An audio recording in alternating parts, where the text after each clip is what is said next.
¿Dónde está el señor Edmundo González Urrutia? ¿Dónde se esconde? ¿Por qué huye? ¿Por qué teme? ¿Por qué no da la cara? ¿Dónde está la fascista mayor? La señora Machado, que manda a matar, manda a asesinar, prepara comanditos, los reivindica y cree que por el apoyo de Elon Musk va a saltar el poder político en el país. Contratan, engañan, pervierten y lanzan la violencia y luego los abandonan. Exijo a todos los poderes del Estado mayor celeridad, mayor eficiencia y mano de hierro frente al crimen, frente a la violencia, frente a los delitos de odio. Mano de hierro y justicia severa, certera, hacer valer los principios constitucionales. El fascismo, es la criminalidad, es el odio. Y el fascismo es inconstitucional. Va contra la Constitución, así lo declaro. Las corrientes fascistas están fuera de la Constitución y la ley. Y le pido a la Asamblea Nacional acelerar la aprobación de las leyes antifascistas contra crímenes de odio y establecer penas severas para que en Venezuela se sane de fascismo toda la sociedad y el Estado.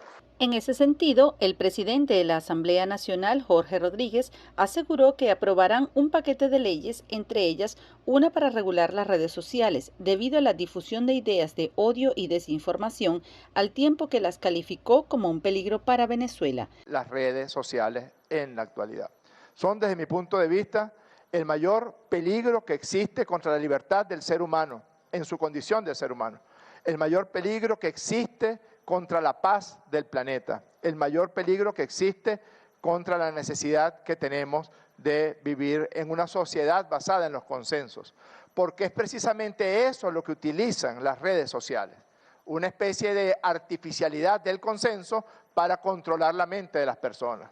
Rodríguez aseguró que es imprescindible defender el Estado, a sus instituciones y a los venezolanos del odio en las redes sociales tras denunciar una presunta campaña liderada por la oposición venezolana en las redes sociales. Edmundo González Urrutia será el nuevo jefe de Estado y el nuevo comandante en jefe de las Fuerzas Armadas Nacionales. Y eso depende de lo que hagamos todos los venezolanos, dentro y fuera del país. Eso depende que esta fuerza, esta organización, esta convicción, este compromiso que desplegamos durante meses y que tuvo esa victoria contundente el 28 de julio, se mantenga, siga adelante y siga creciendo. Yo confío en el pueblo de Venezuela y por eso sé que el 10 de enero tendremos un nuevo presidente y un nuevo comandante en jefe. Estamos en un momento totalmente distinto. El mundo entero sabe que Maduro perdió, que fue derrotado de manera avasallante y que hoy pretende perpetrarse en el poder con el fraude más grande de la historia de este hemisferio. Eso significa que tiene hoy cero legitimidad, ninguna legitimidad. Y por lo tanto es un momento en el cual la comunidad internacional tiene que dejar una línea roja muy clara, vinculada al respeto de la soberanía popular y la verdad que tuvo lugar el 28 de julio y también asociada al cese de la represión. Nosotros esperamos que la comunidad internacional de manera firme e inequívoca le haga entender a Maduro que es inaceptable lo que está haciendo, usando las fuerzas represivas contra ciudadanos inocentes y que al final tendrá que prevalecer la verdad. Espero que estas voces sigan creciendo, que este momentum que se ha generado siga ascendiendo y que obligue a que Maduro entienda de una vez por todas que a todos nos conviene una transición negociada, incluyendo al propio Nicolás Maduro. En un comunicado, la oficina del fiscal de la Corte Penal Internacional señaló que sigue activamente los acontecimientos en Venezuela y recibió numerosos informes de violencia, así como otras denuncias luego de las elecciones presidenciales del 28 de julio. La Fiscalía detalló que evalúa de forma independiente los reportes y otras informaciones disponibles en el marco de su mandato y jurisdicción. En este sentido, informó que si algún individuo u organización tiene información que pueda ser relevante para esta investigación en curso, le invitamos a enviar a través del OTP Link en el portal de la Fiscalía seleccionando el caso Venezuela 1. Además, la oficina entabló un diálogo con la administración de Nicolás Maduro para subrayar la importancia de garantizar el respeto de derechos en momentos como los que vive Venezuela. La Corte Penal Internacional lleva varios años investigando los presuntos crímenes de lesa humanidad cometidos en el país desde el año 2014 durante las protestas antigubernamentales. De acuerdo con un comunicado del Frente de Guerra Occidental, Omar Gómez, del ELN, esta situación afectará a los municipios de Itzmina, Medio Baudó, Sipí, Novita y Medio San Juan, que están en las cuencas de los ríos San Juan, Sipí y Cajón, además de la carretera que conecta a Novita con Torrá. El paro armado es una estrategia delincuencial que impide cualquier actividad comercial o cotidiana de las poblaciones afectadas a las que el ELN recurre con frecuencia. El ejército anunció el despliegue de 5.000 hombres en el Chocó en puestos de control terrestres y fluviales, además de patrullaje aéreo, para contrarrestar el accionar de los grupos guerrilleros, de los grupos narcotraficantes y de los traficantes de personas.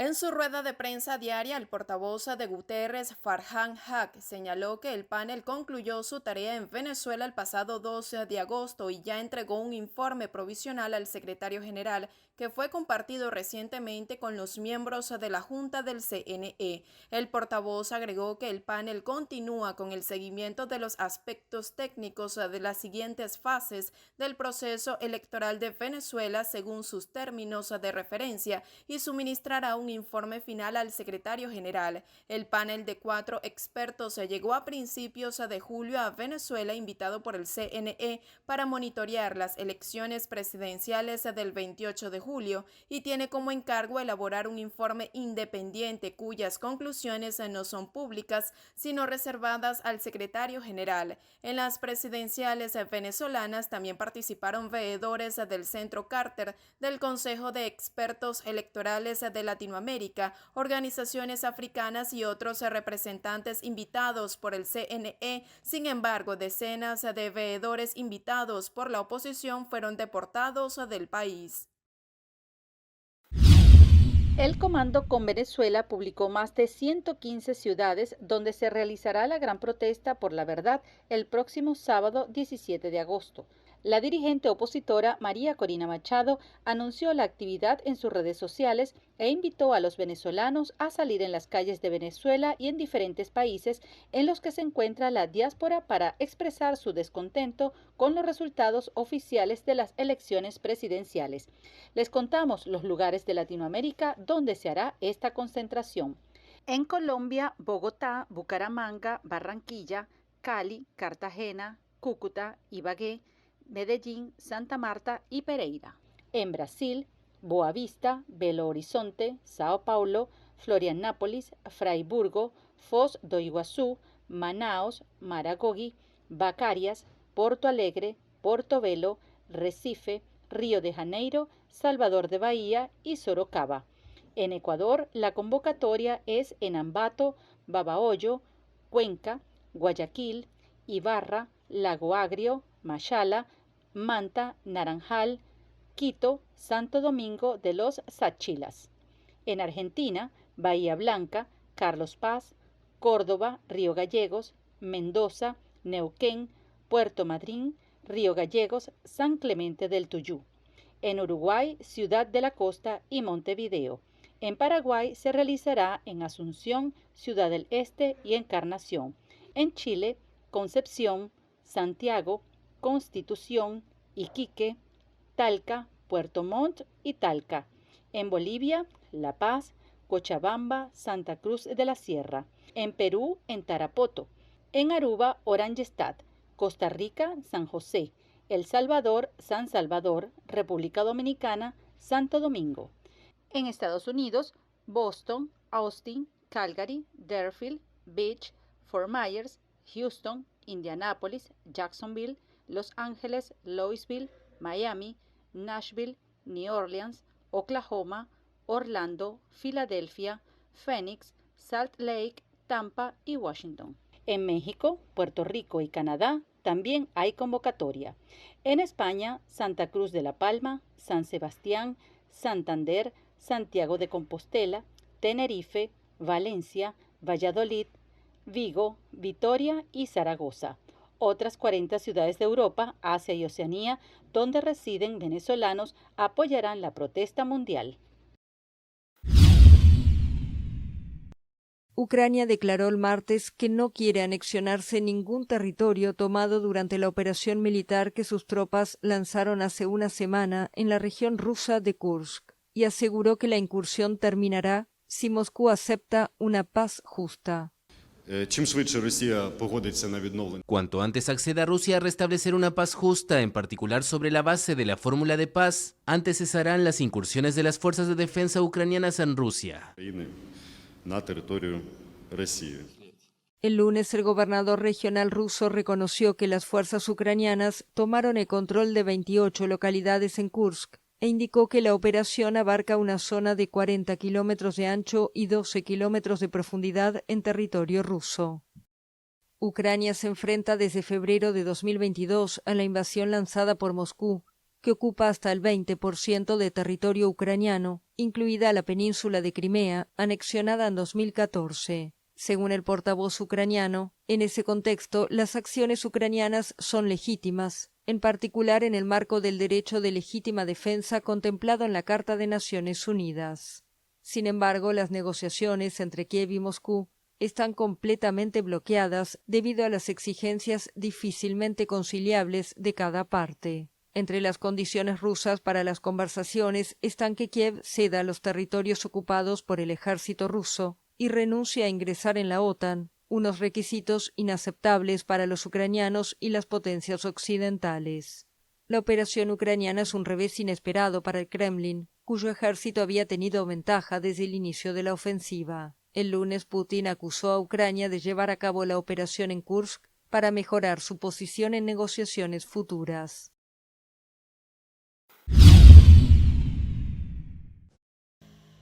El Consejo Nacional Electoral tildó de panfletario el informe provisional elaborado por el panel de expertos de la Organización de Naciones Unidas, según el cual las presidenciales del 28 de julio carecieron de las medidas básicas de transparencia e integridad que son esenciales para celebrar elecciones creíbles. En un comunicado publicado y posteriormente eliminado de X, el CNE recordó que según lo acordado con la ONU, este documento tendría fines internos, por lo que su divulgación pública viola lo pactado y demuestra la intencionalidad política perversa de dicha difusión compuesta de argumentos falaces y desfigurados. El ente electoral afirmó que la experticia queda absolutamente desmoronada a su juicio por los argumentos desmontables que utilizan para tratar de deslegitimar el proceso electoral realizado el 28 de julio. Además de desmentir reiteradamente el documento, el CNE insistió en que desde el 28 de julio ha sido víctima de un ciberataque terrorista que continúa y ante el cual se aplicaron los protocolos de contingencia que permitieron tener una transmisión del 80% de las actas con un resultado irreversible a favor de Nicolás Maduro. En vista de la falta de resultados desagregados por centro de votación, lo que contradice el cronograma establecido, el CNE indicó que no se pudo realizar la divulgación detallada por ataques continuos a las plataformas de divulgación que sí están expuestas a Internet, en alusión a la página web de la institución que lleva 17 días caída. Por su parte, el ex candidato presidencial Enrique Márquez se refirió a la publicación del informe preliminar del panel de expertos de las Naciones Unidas y calificó de grave la situación generada tras los comicios del 28 de julio. Lo del informe de la ONU tiene dos ribetes importantes que hay que ver. El primero es que efectivamente el grupo de expertos de la ONU se habían comprometido a no hacer público ese informe. Pero el único que lo podía hacer público era el secretario general de Naciones Unidas, el señor Guterres. Es decir, que el secretario general consideró el hecho tan grave, que autorizó la publicación del informe. Esto es algo que nos tiene que llamar a la reflexión. Es decir, la situación es grave, tan grave como para que la ONU desclasifique ese documento. Lo mismo lo hizo el Centro Carter, lo mismo ha hecho todo el mundo. ¿Qué estamos pidiendo? Denos los resultados desagregados y permítanos entonces conocer y actuar en función de esos resultados. En este sentido, la Casa Blanca aseguró que debido a la falta de la presentación de actas por parte del CNE y las conclusiones del informe de la ONU, queda claro para Estados Unidos que Edmundo González Urrutia obtuvo la mayor cantidad de votos. Más de 2 semanas después de las elecciones en Venezuela, Nicolás Maduro aún no ha aclarado los resultados de las elecciones presidenciales del 28 de julio. Ayer, el panel de expertos de la ONU, que estuvo recientemente en Venezuela, publicó sus resultados provisionales y los animó a todos a que echen un vistazo al informe en línea cuando tengan un momento. Es muy claro para la mayoría del pueblo venezolano, los Estados Unidos y un número creciente de países que el CNE no ha proporcionado los votos completos y detallados porque demostrarían que Edmundo González Urrutia obtuvo la mayor cantidad de votos. González Urrutia won the vote. Ante esto, la portavoz insistió en que Maduro debe reconocer la victoria de González y entablar un diálogo constructivo, inclusivo y de buena fe con la oposición para restaurar las normas democráticas pacíficamente de conformidad con la ley electoral venezolana y los deseos del pueblo. El pasado martes, el panel de expertos electorales de la ONU publicó su informe sobre los comicios celebrados en Venezuela el pasado 28 de julio, resaltando que la gestión de los resultados por parte del Consejo Nacional Electoral no cumplió con las medidas básicas de transparencia e integridad para unas elecciones creíbles. El anuncio del resultado de una elección sin la publicación de sus detalles o la entrega de los resultados tabulados a los candidatos no tiene precedentes en las elecciones democráticas contemporáneas. Esto tuvo un impacto negativo en la confianza de gran parte del electorado venezolano en el resultado anunciado por el CNE, resaltó el panel de expertos en su informe. Para los especialistas de la ONU, el CNE tampoco siguió las disposiciones legales y regulatorias nacionales y todos los plazos establecidos fueron incumplidos por el órgano electoral venezolano. Enrique Márquez afirmó que mediante un documento introducido este martes ante el máximo tribunal del país, solicitó que se declare nulo el proceso que lleva a cabo la sala electoral, por considerar que ha estado plagado de vicios procesales y vicios jurídicos. Nosotros solicitamos expresamente a los magistrados integrantes de la sala electoral que se declare nulo todo el proceso que se ha llevado en el caso presentado por el presidente de la República. Nulo por los vicios procesales, por los vicios jurídicos en que ha incurrido la sala al admitir y desarrollar el proceso tal como lo ha desarrollado hasta ahora. La admisión fue un error, pero el proceso en sí es un gravísimo error. Y es algo que atenta contra el elector, atenta contra los electores. En su escrito, Márquez también solicitó al Tribunal Supremo de Justicia que se ordene al Consejo Nacional Electoral el conteo de los comprobantes de votación que emitieron cada una de las máquinas el 28 de julio. Y hacemos una petición expresa en nuestro escrito para que la sala electoral ordene, pero no para que la sala electoral lo haga con el CICPC o con unos técnicos cualquiera, no, es que lo tiene que hacer es el CNE. Y el CNE tiene que tener las urnas electorales resguardadas y tiene que estar firmadas por los testigos y tiene que tener el número de votos adentro que corresponde. Nosotros queremos ver las urnas electorales y queremos que se abra cada una de ellas para contar voto a voto y salir de este merengue en el que estamos metidos, en el cual todo el mundo dice que tiene unas actas buenas o malas, eso no puede ser. Entonces nosotros, en el petitorio expreso que le hacemos a la sala electoral, decimos, bueno, vamos a salir de duda, vamos a abrir las cajas, porque consideramos que el pueblo venezolano está indefenso. actualmente. Queremos el 100% de las urnas electorales y las queremos ver y queremos abrirlas en presencia de testigos, que las abra el CNE, por supuesto, el personal del CNE, presencia de testigos nacionales e internacionales, para salir de dudas. ¿O es que también las cajas fueron hackeadas?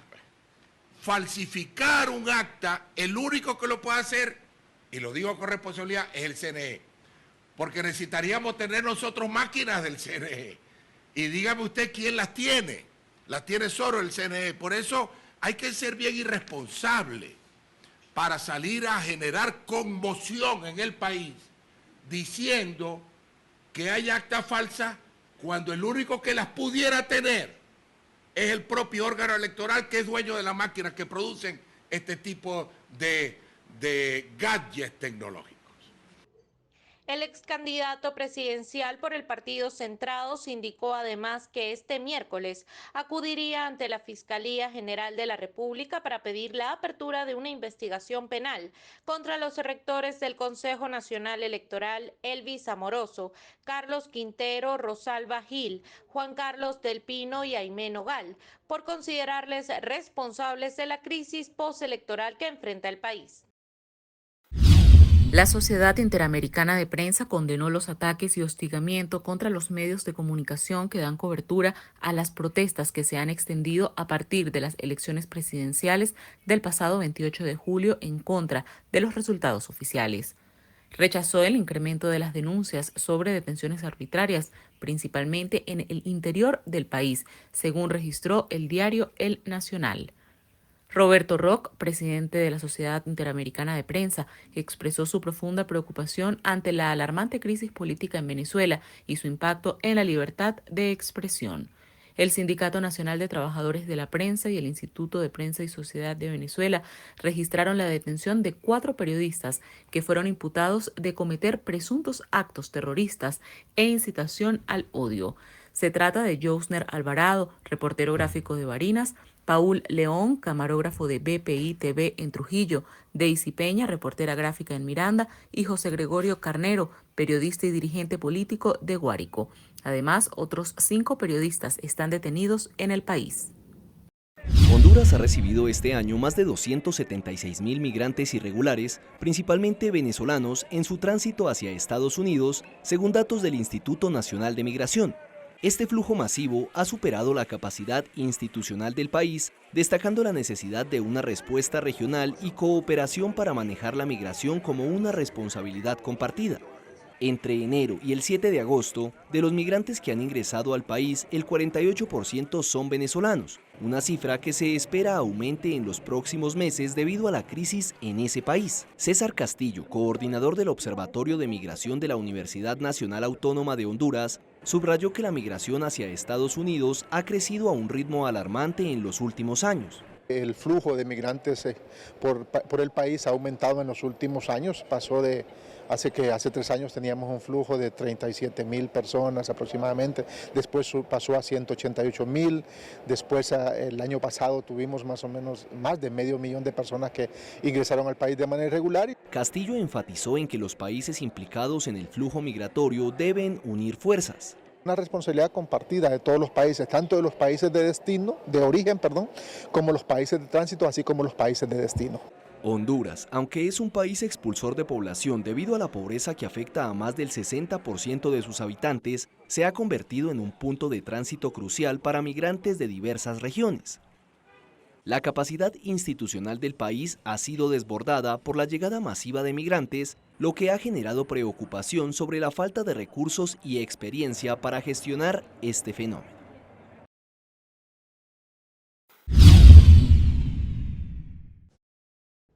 El presidente colombiano Gustavo Petro pidió el levantamiento de todas las sanciones contra Venezuela, amnistía general nacional e internacional, garantías totales a la acción política, un gobierno de cohabitación transitorio y la realización de nuevas elecciones libres.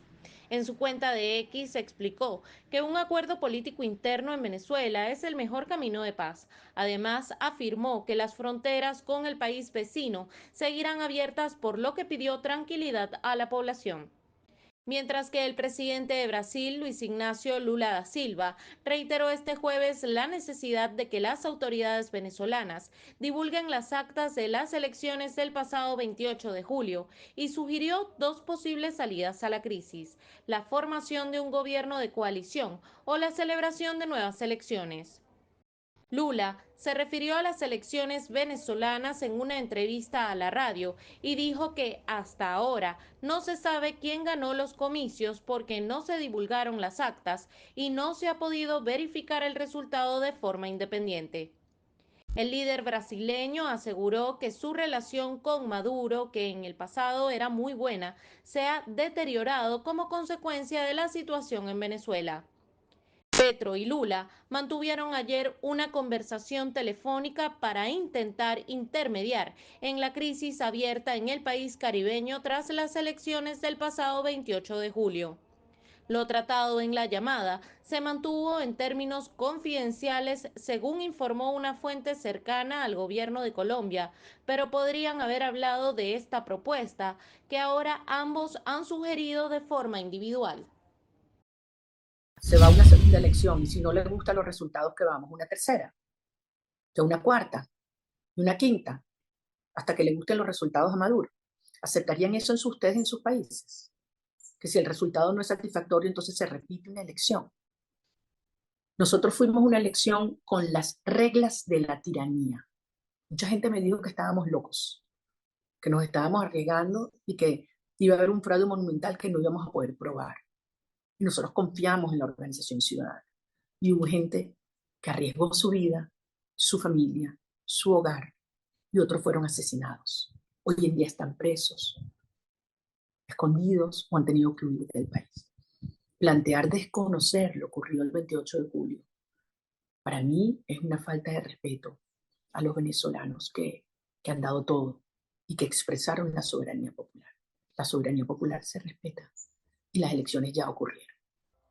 Por su parte, Edmundo González Urrutia señaló que las elecciones ya se realizaron en el país y resultó vencedor de la contienda. Además, reiteró su compromiso con la democracia, la paz y con Venezuela. Maduro fue proclamado ganador por el Consejo Nacional Electoral, pero Machado insistió este jueves en la victoria de González Urrutia con 7,3 millones de votos, casi el 84% de las actas, contra los 3,3 millones de votos que dijo obtuvo Maduro tras la difusión de los resultados en la página web Los Resultados con Venezuela, dispuesta por la oposición venezolana. Además, Machado destacó que las elecciones las definen los votos, no los acuerdos de cúpulas. Respecto a la idea de un gobierno de coalición, pidió tener mucho cuidado porque diferenció los ejemplos en otros países donde los partidos tienen diferencias de orden político, pero han sido democráticos o no han sido involucrados en casos criminales de lo que sucede en Venezuela.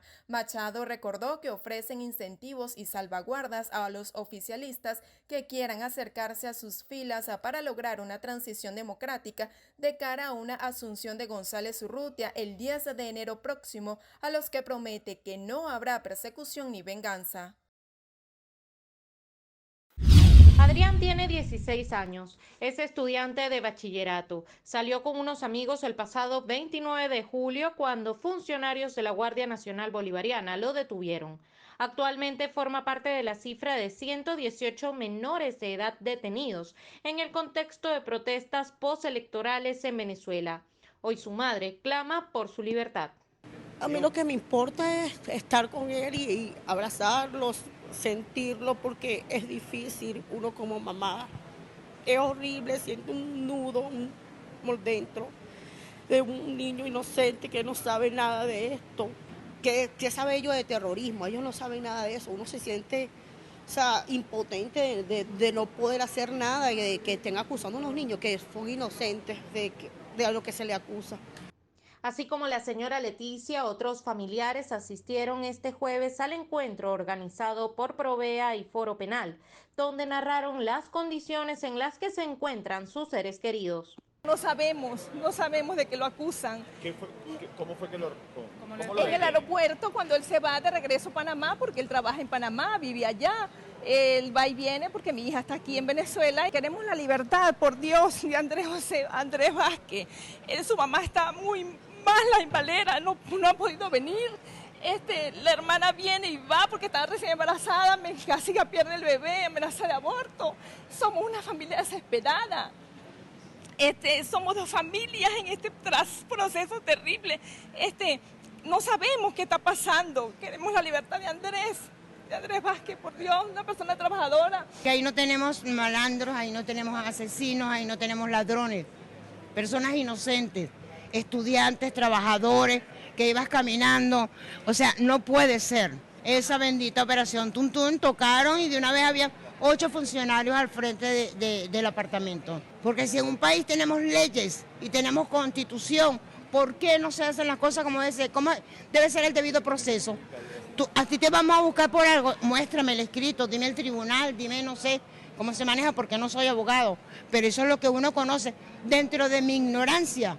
Siempre he conocido que si existe la ley tiene que haber algo oficial, alguien que avale esa detención o esa retención de los derechos que tiene uno como persona. Porque entonces, ¿en qué estamos? ¿Dónde vivimos? ¿Hay ley? Bueno, lo detuvieron y yo me enteré fue en la noche, buscando información para ver dónde se encontraba, porque me extrañó que no llegó a la casa en todo el día, cuando él salió aproximadamente a las 8 de la mañana sin ni siquiera desayunar. Entonces, cuando ya se hacía la hora del mediodía, yo dije, bueno, no vino a desayunar, no ha venido a almorzar, y entonces me empecé a preocupar y empezamos a buscar información de él.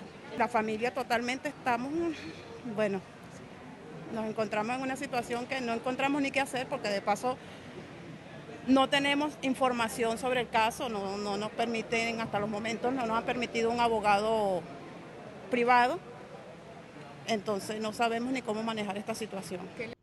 Alfredo Romero, presidente de la organización Foro Penal, informó que la cifra de detenidos identificados y contabilizados durante las protestas postelectorales en Venezuela ya asciende a 1.406 personas.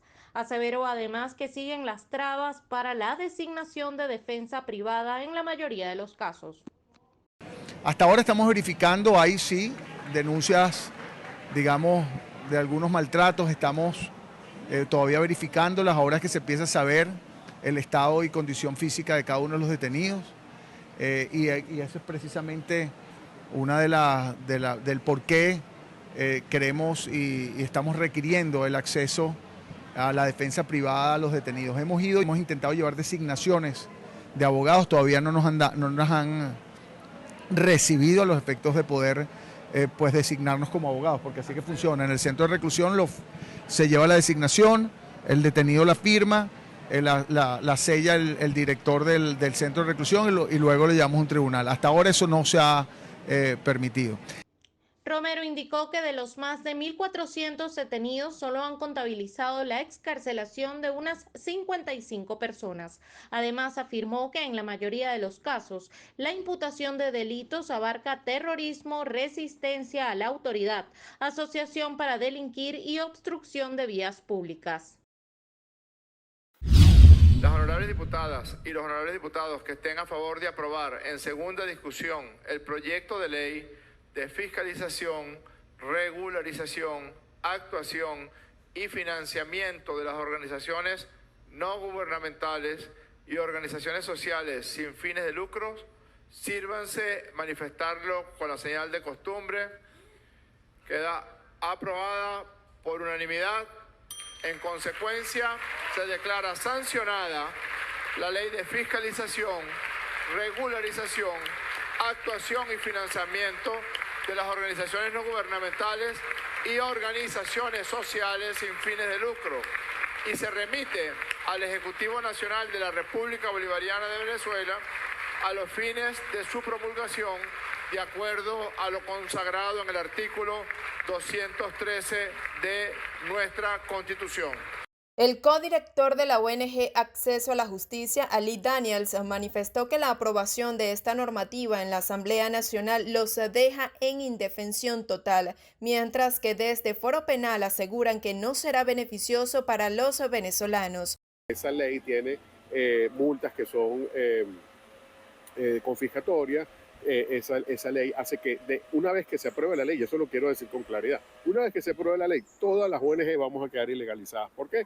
Porque incluso aquellas que ya estamos inscritas en el registro nos obligan a que nos volvamos a inscribir. Y en ese sentido, si se aprueba la ley, va a haber aquí ONGs solo las que el gobierno permita. Ese es el objetivo de la ley, que solamente aquellas organizaciones que el gobierno entienda que no tienen criterios independientes, que no sean críticas, esas son las que se van a permitir. Entendemos que esta ley más bien busca de alguna manera restringir de alguna forma las libertades de las organizaciones de derechos humanos. Yo solo digo algo, nuestra Constitución establece no solo la Contraloría de las organizaciones de derechos humanos precisamente, o la Contraloría de la sociedad civil organizada en cuanto a lo que realiza el gobierno, ¿no? Es de notar que los derechos humanos precisamente, cuando se habla de derechos humanos, violación de los derechos humanos, los violan pues los funcionarios del Estado, el Estado como tal, en todo el mundo. Eso es lo que es la violación de derechos humanos. Los derechos humanos los viola precisamente el que tiene el poder del Estado. Y las organizaciones o sociedad civil funcionan para controlar eso, para denunciar eso. Consideramos que obviamente si lo que se intenta es una restricción, es algo que no es beneficioso para los venezolanos, ¿no? Según Ali Daniels, la libertad de asociación queda vulnerada después de la entrada en vigor de la nueva ley que regulará a las ONGs. No hay argumento que consideremos válido para esa actitud de suspensión, dilación de las conversaciones. Entonces, lo dejamos claro. En este momento es el ELN el que tendrá que asumir la responsabilidad de lo que viene y el gobierno ha hecho, repito, los esfuerzos conducentes para garantizar que estos diálogos sean fructíferos.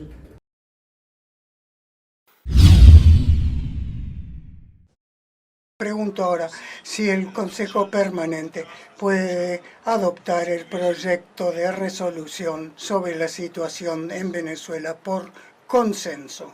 El proyecto de resolución sobre la situación en Venezuela queda entonces adoptado por consenso.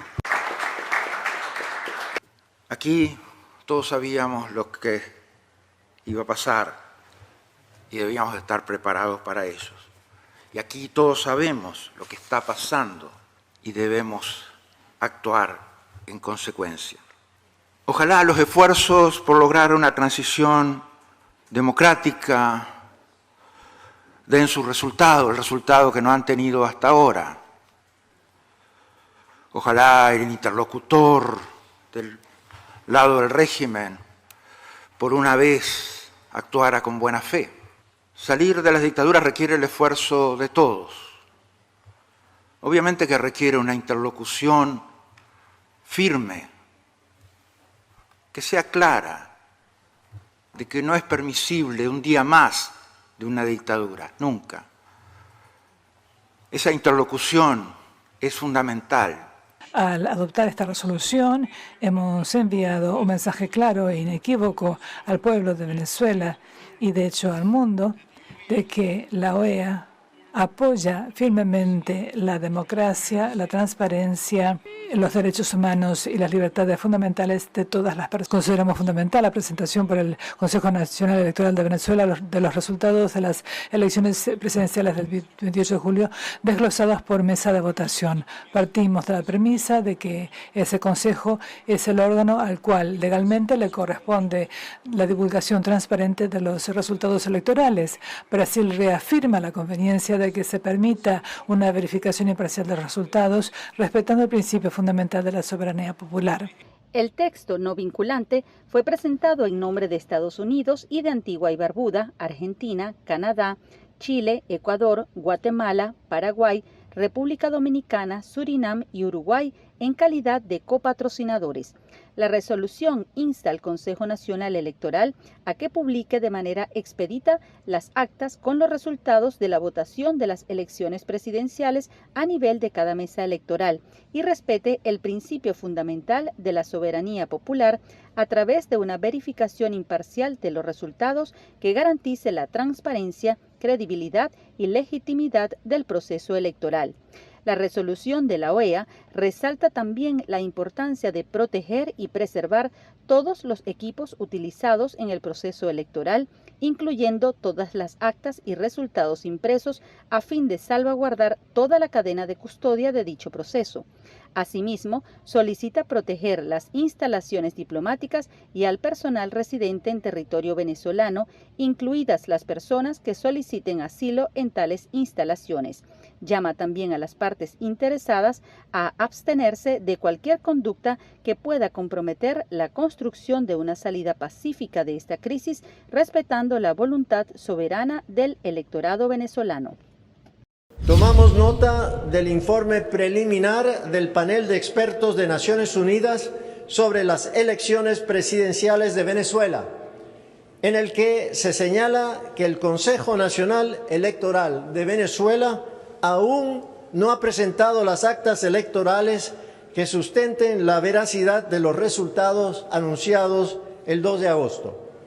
Tomamos nota, asimismo, de que ha sido publicada una versión digital de más del 80% de las actas electorales que arrojan un resultado distinto al publicado por el Consejo Nacional Electoral de Venezuela.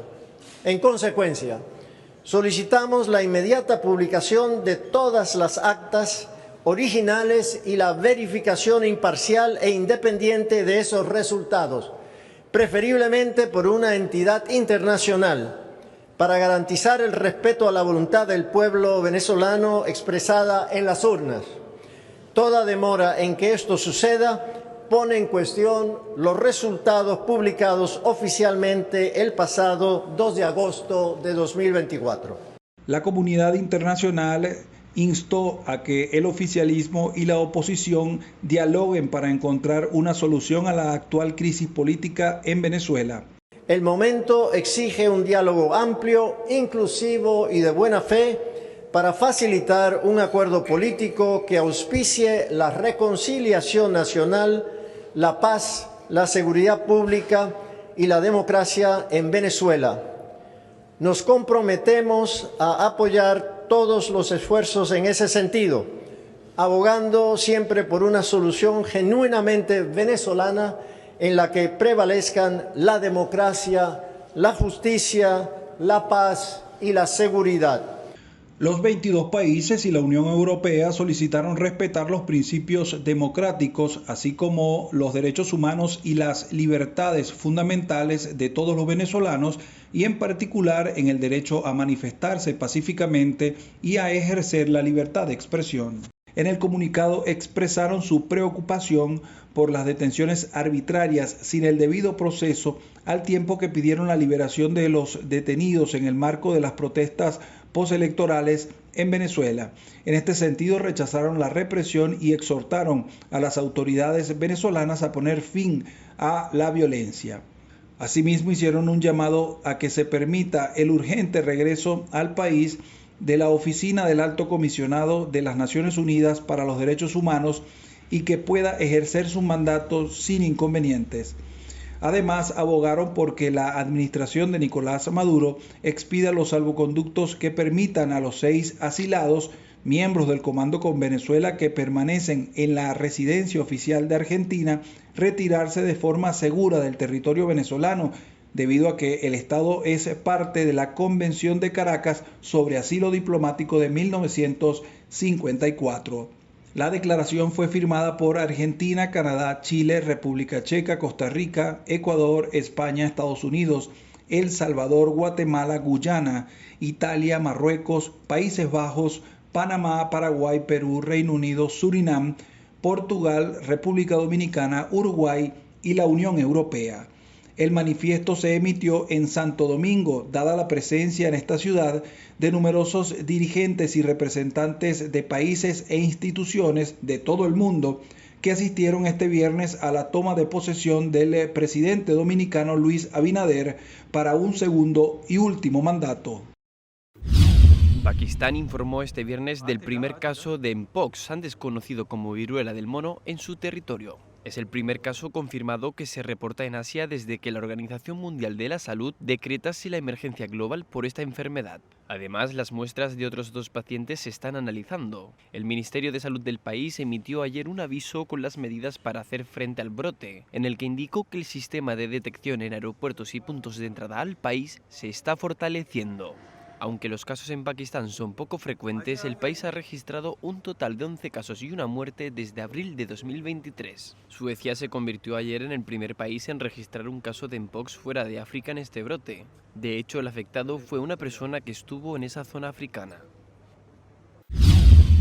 A través de un comunicado, la Presidencia de Colombia aseguró que la Policía Nacional y el Ejército han reforzado la seguridad en el Palacio de Justicia en Bogotá, donde cuentan con sistemas avanzados de vigilancia, equipos antiexplosivos y drones para monitoreo continuo.